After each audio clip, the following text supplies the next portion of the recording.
ফিতরের দিনে আমি আপনাদের সকলের কাছে সেই ঐক্য চাই, আমি আপনাদের সকলের কাছে সেই সংহতি চাই।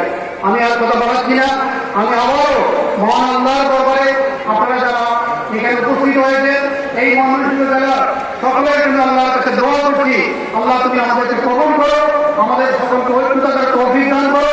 আমাদের এই ময়মনসিংহ অঞ্চল থেকে, এই ময়মনসিংহ জেলা থেকে সকল প্রকার অন্যায়, সকল প্রকার অবিচার, সকল প্রকার দুর্নীতি, সকল প্রকার ইফতিজিং, সকল প্রকার নারী নির্যাতন, শিশু নির্যাতনের হাত থেকে আমাদেরকে এই ময়মনসিংহ জেলাকে তুমি বাঁচাও।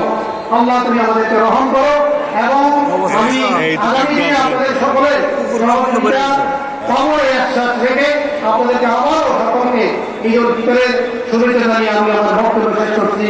খোদা হাফেজ। বাংলাদেশ জিন্দাবাদ। আসসালামু আলাইকুম ওয়া রাহমাতুল্লাহি ওয়া বারাকাতুহু। দীর্ঘজীবী হোক না হয়ে বাংলা জিন্দাবাদ হয়ে গেছে। আমরা দাঁড়িয়ে কাতা পূজা করি। দক্ষিণ থেকে যারা দাঁড়িয়ে আছেন তারা আস্তে আস্তে ভিতরে ঢুকে পড়ুন।